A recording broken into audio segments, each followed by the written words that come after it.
Hejin woke up early that morning to the sound of her grandmother's chickens making loud noises. This was strange because the chickens usually stayed quiet until sunrise. She looked out her window. The sky was still dark, but there was an odd blue light coming from somewhere in the rice fields. Being 10 years old meant Hejin knew she should tell an adult before going outside. But her parents were away at their important space research job in Seoul, and her grandmother was still sleeping. The blue light seemed to be calling to her. She put on her rubber boots and her warm jacket. The autumn air was cold as she stepped outside. The family's old dog, Maru, followed her closely. He didn't bark or growl, which made Hejin feel braver about investigating. The rice field stretched out before her like a giant mirror in the pre-dawn light. But something was different today. In the middle of their biggest field, the rice plants had been pressed down in a perfect circle. The blue light she had seen was gone now, but the flattened rice plants gave off a slight glow, like the way her glow-in-the-dark stars looked on her bedroom ceiling. "Hello," Hejin called out softly. Maru's ears perked up, but he remained calm. She walked closer to the circle. The rice plants weren't broken or damaged. They were just lying flat, as if something very heavy had gently sat on them. In the center of the circle, she found something that made her gasp. It was a crystal, about the size of her hand, and it was warm to the touch. It had strange marks on it that looked like writing, but not like any writing she had ever seen before. Her grandmother had always told her stories about the mountain spirits and forest creatures from old Korean tales, but this felt different. This felt like something from her parents' work. They studied space and looked for signs of life on other planets. Could this be what they were looking for? Hejin heard voices coming from the road. Officer Taeho, the local policeman, was talking to some farmers who had gathered there. They were pointing at other fields nearby. She quickly put the crystal in her jacket pocket. Something told her she should keep it safe. "Hejin, what are you doing out here?" Officer Taeho called out when he saw her. He walked over, his flashlight beam bouncing across the field. "Your grandmother called us when she couldn't find you in your bed." "I'm sorry," Hejin said. "I saw a blue light and wanted to check on the chickens." More people from the village were gathering now. Hejin saw her best friend Yumi and her father among them. Everyone was talking about the strange circles that had appeared in their fields overnight. Officer Taeho took out his phone and made a call. "Yes, sir. We have multiple sites. Yes, similar to the ones reported in Busan last week." He looked worried as he spoke. Hejin felt the crystal grow warmer in her pocket. She remembered what her parents always said about their work. The universe is full of mysteries, and sometimes the biggest discoveries come from the smallest clues. Later that morning, as military trucks began arriving in their small village, Hejin sat in her room looking at the crystal. The strange marks on it seemed to shift and change as she watched. She knew she should tell someone about it, but the same feeling that had led her to the rice field told her to wait. What she didn't know then was that this crystal would soon connect her to something far beyond her young imagination. Something that would change not just her life, but the entire world's understanding of their place in the universe. In the distance, thunder rolled across the mountains, but the sky was clear, and the sound seemed to be coming from somewhere deep in the forest instead. Hejin looked out her window one more time, and for just a moment, she thought she saw that blue light again, moving between the trees. The military trucks had been in the village for 3 days now. Hejin watched from her window as soldiers walked back and forth, carrying strange equipment. The crystal in her pocket had grown warmer each day, and sometimes it made soft humming sounds at night. Officer Taeho had told everyone to stay in their homes after dark. But that evening, as the sun was setting, Hejin's grandmother asked her to quickly feed the chickens before nightfall. As Hejin stepped outside with the feed bucket, the crystal suddenly became very hot. Then she heard it. A deep sound, like the biggest wind chime in the world, came from the forest. The chickens went silent. Even the soldiers stopped moving. Everyone looked toward the trees. That's when the creature emerged. It was huge, taller than 3 houses stacked on top of each other. Its body looked like it was made of living crystal, similar to the one in He-Jin's pocket. Light moved under its surface in beautiful patterns of blue and purple. It had long, graceful limbs and a head that changed shape as it moved, like flowing water made of starlight. One of the soldiers dropped his radio. The sound made the creature turn its head. Countless small crystals on its body lit up with bright colors. It took a step forward, and the ground shook slightly. "Everyone get back," Commander Kita shouted. He had arrived that morning with more soldiers. "Begin evacuation now." The village erupted into chaos. People ran from their homes, grabbing whatever they could carry. Cars and trucks started their engines. The creature took another step forward, and more crystals on its body began to glow. He-Jin stood frozen beside the chicken coop. The crystal in her pocket was pulsing with warmth now, matching the lights on the creature's body. She wasn't afraid. Somehow, she felt like she knew this being wasn't here to hurt anyone. "He-Jin." Officer Taho spotted her. "Run. Your grandmother is waiting in the evacuation truck." But before He-Jin could move, the creature turned its head toward her. Its entire body lit up with swirling patterns of light. He-Jin felt a gentle touch in her mind, like a soft whisper.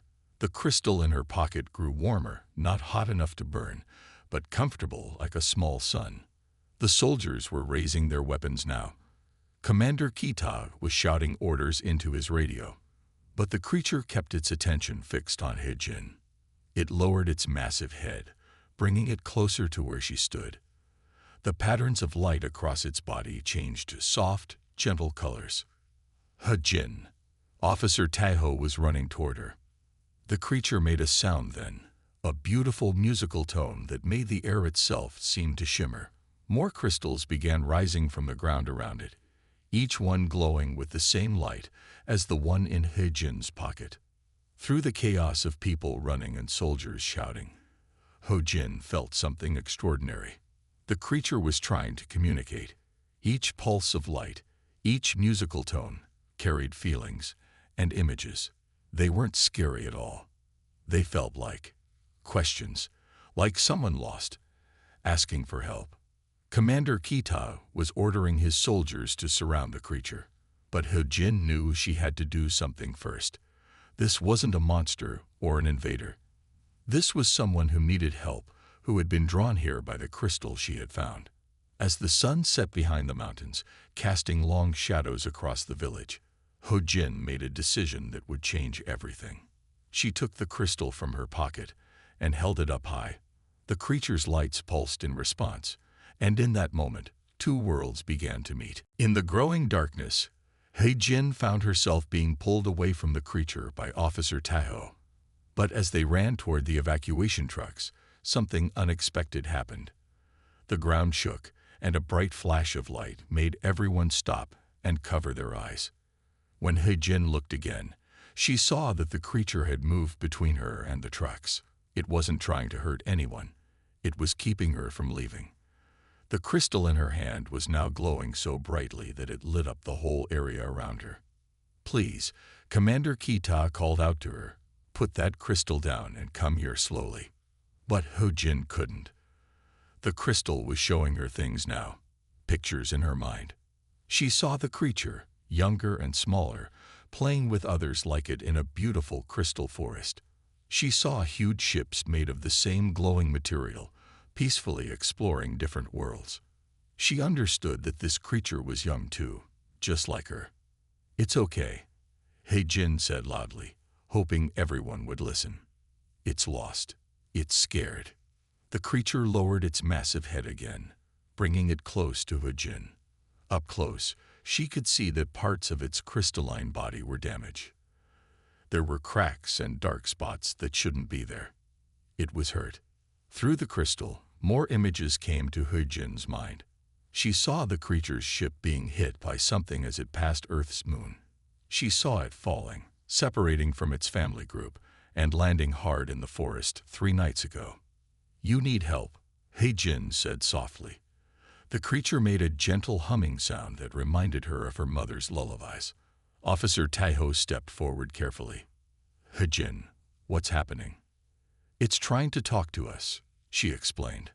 I think I'll call it Duyun. It means guiding star in Korean. That's what it feels like. A star that came down to visit us. The soldiers still had their weapons raised, but Duyun stayed focused only on Hejin. Through the crystal, it showed her more. She saw its home world, a beautiful place where crystal beings lived in harmony with their environment. She saw how they traveled through space, studying other worlds and life forms, always careful never to harm or interfere. Commander, Hejin said, turning to face Kita. Duyun is part of a peaceful group. They study different worlds and life forms, but their ship was damaged by something near the moon, and Duyun got separated from the others. The creature, Duyun, made a series of musical tones. The crystal translated them into more images in Hejin's mind. She saw Duyun's family searching for it, worried and afraid. She understood that Duyun was considered very young among its kind. It's just a child, Hejin said, surprised. Like me. Duyun's body lights changed to soft, gentle colors. Through the crystal, Hejin felt emotions that were easy to understand. Loneliness, fear, hope, and gratitude. The huge creature was asking for help, but more than that, it was offering friendship. Commander Kita lowered his weapon slowly. A child? He asked, looking up at the towering crystalline form. Hejin nodded. Yes, and it's hurt. It needs our help to contact its family. As the village watched in amazement, Duyun carefully sat down in the field, making itself look as non-threatening as possible. Its lights pulsed in gentle patterns that Hejin now recognized as a way of saying thank you. The crystal in Hejin's hand had become more than just a tool for communication. It was a bridge between two worlds, held in the hands of a child who wasn't afraid to listen. The peaceful moment between Hejin and Duyun didn't last long. The sound of helicopter blades filled the air as 3 military aircraft appeared over the mountains.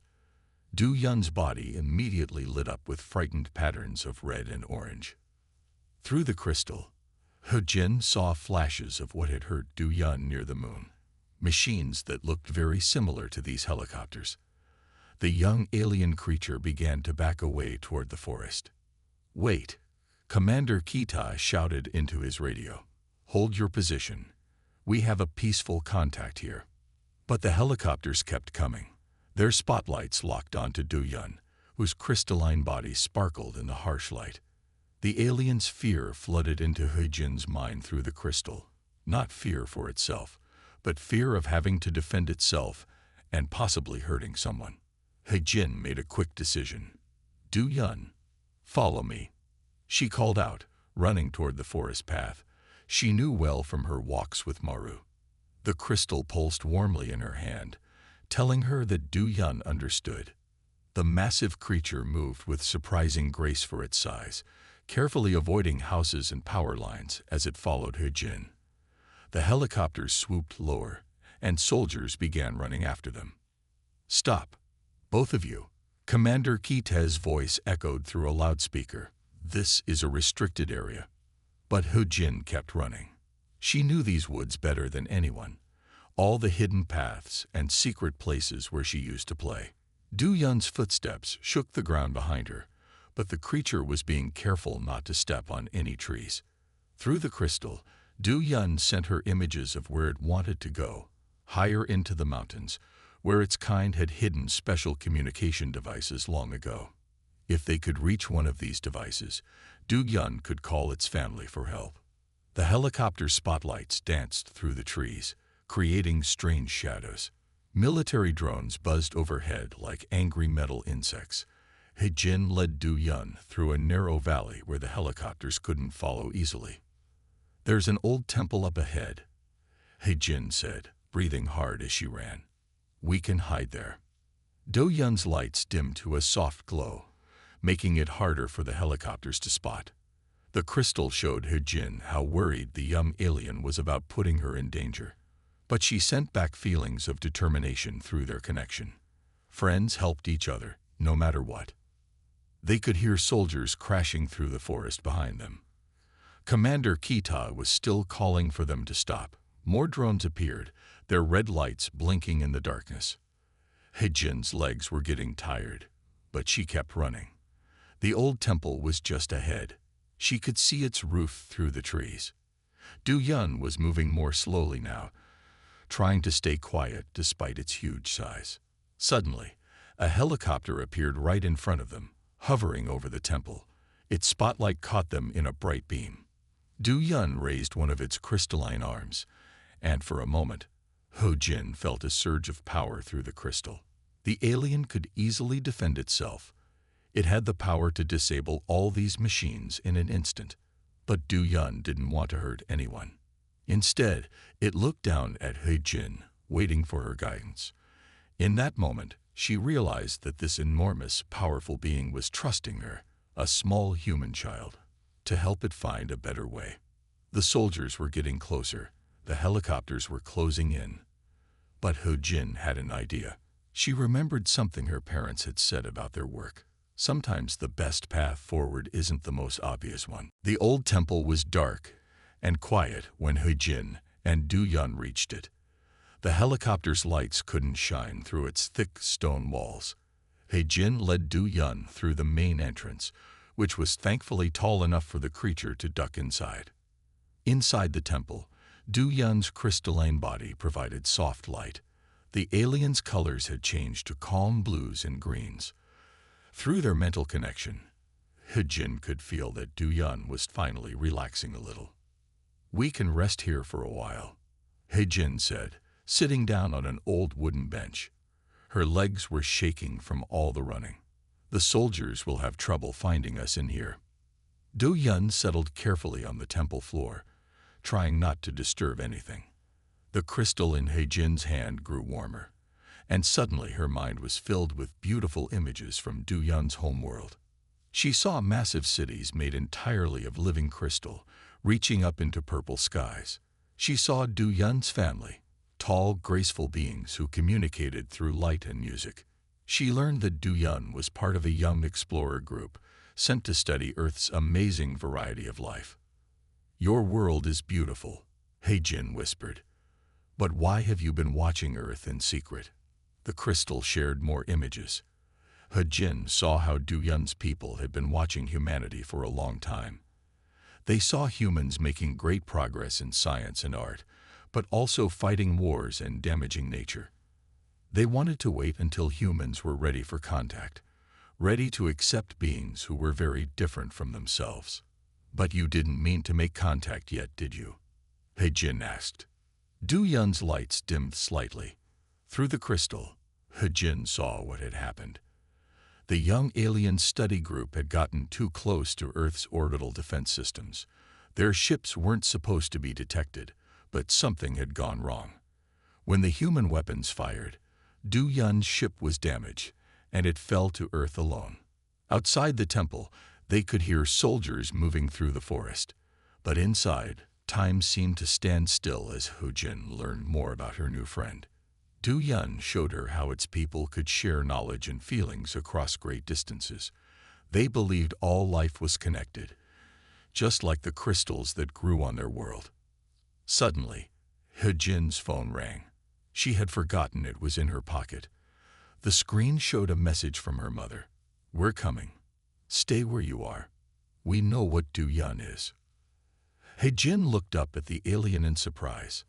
"How do they know your name?" The crystal pulsed with new images.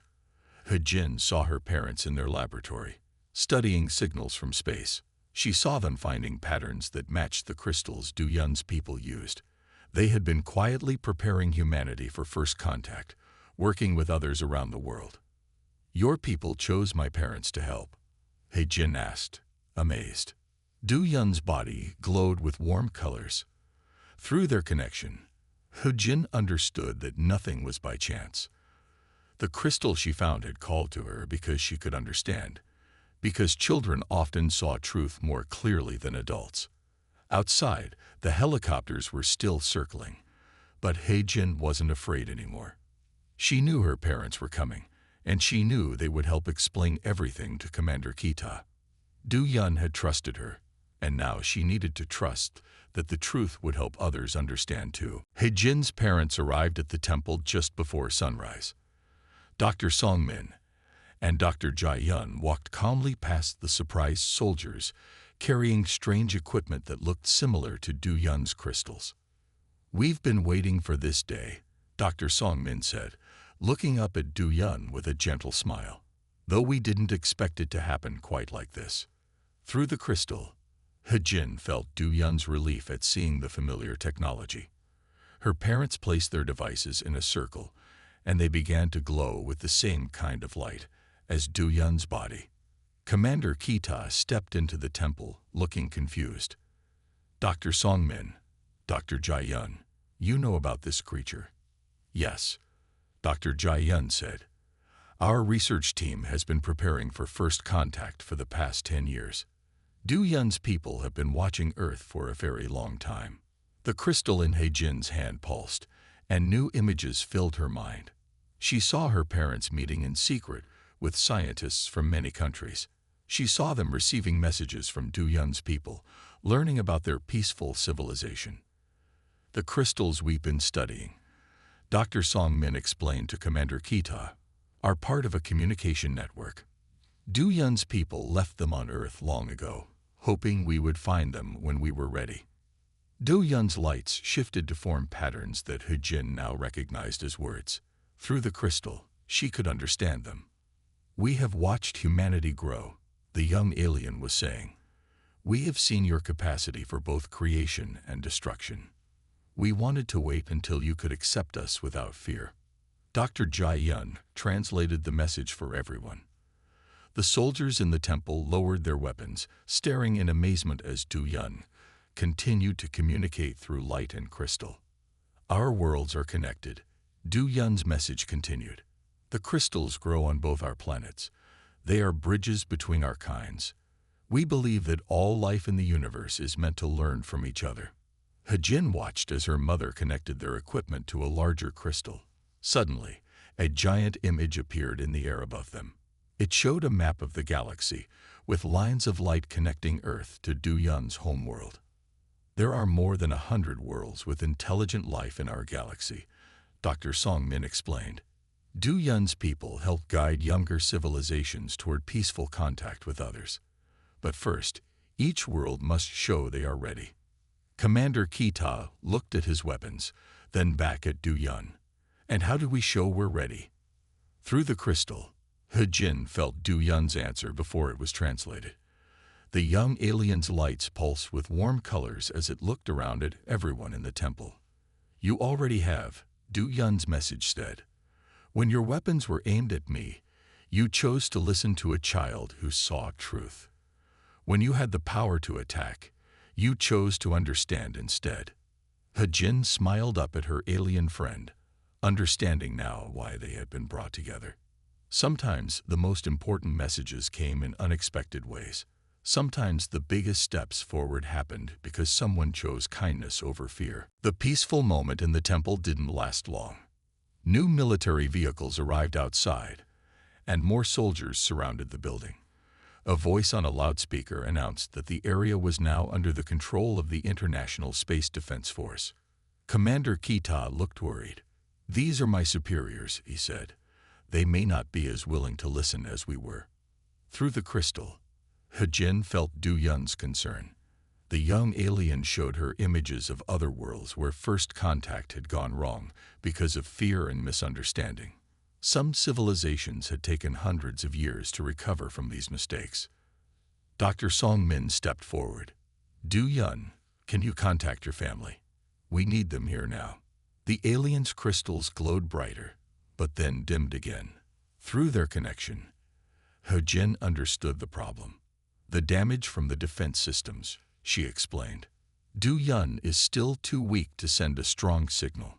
Outside, a new voice spoke through the loudspeaker. "This is General Yun. We have authorization to use whatever force necessary to secure the alien entity. All civilians must evacuate immediately." He Jin's mother worked quickly with her equipment.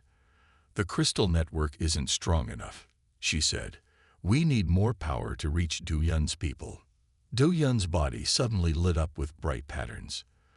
Through the crystal, He Jin saw what the alien was planning. Du Yun could use its own life energy to boost the signal, but doing so would leave it very weak and vulnerable. "You can't," He Jin said. "It's too dangerous." The alien lowered its massive head until it was at eye level with He Jin. Through their connection, she felt Du Yun's determination. The young alien was willing to risk everything to prevent a conflict between their worlds. General Yun, Commander Kita called out, "Please wait. We have civilian scientists here who can explain everything." But the sound of military vehicles moving closer told them time was running out. Du Yun stood up to its full height, its crystalline body beginning to pulse with energy. He Jin could feel through the crystal how much pain this caused her friend. "Stop." He Jin ran to stand between Du Yun and the temple entrance. "There has to be another way." Then she remembered something.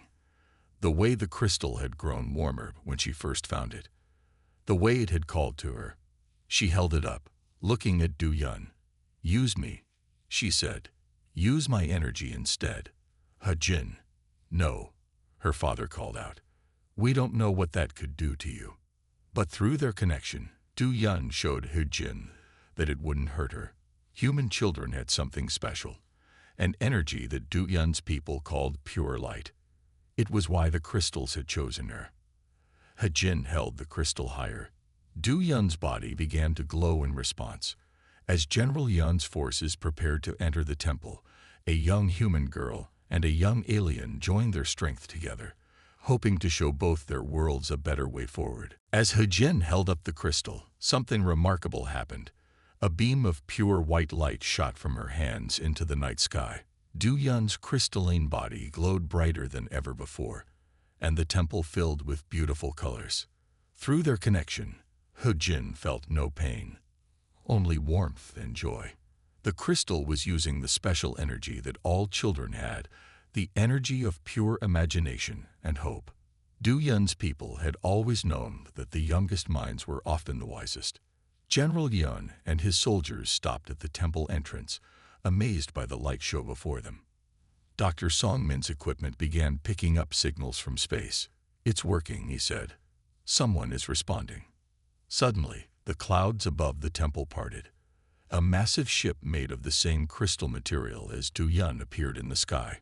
It was beautiful, like a piece of living starlight. Smaller crystal ships surrounded it, their lights pulsing in patterns that He Jin now recognized as words of greeting. Du Yun's parent guardian descended from the main ship in a beam of soft blue light. It was larger than Du Yun, and glowed with colors that showed wisdom and age. When it spoke through the crystal network, everyone present could understand its words. "We thank you for protecting our child," the parent guardian said. "And we thank you especially, young He Jin, for showing us that humanity is ready for the next step." General Yun stepped forward. "Ready for what?" "For joining the greater community of worlds," the parent guardian explained. "We have watched Earth for centuries, waiting for signs that humans could accept those different from themselves.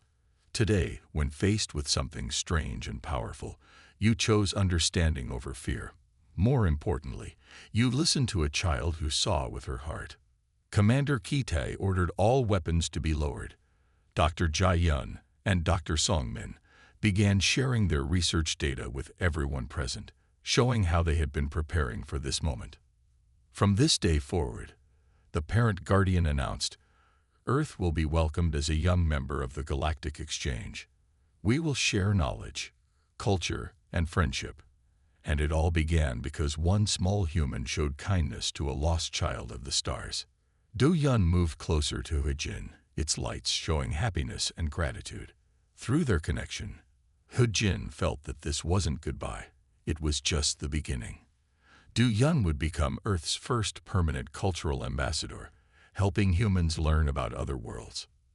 1 month later, He Jin stood on a special platform at the new interstellar communications center built near her village. She wore her school uniform, but with a new badge that marked her as Earth's youngest diplomatic representative. Du Yun stood beside her, teaching her about the many different beings they would soon meet. The crystal she had found that first morning now sat in a special display, surrounded by other crystals that had been discovered around the world. Each one waited for the right young person to hear its call, ready to build more bridges between worlds.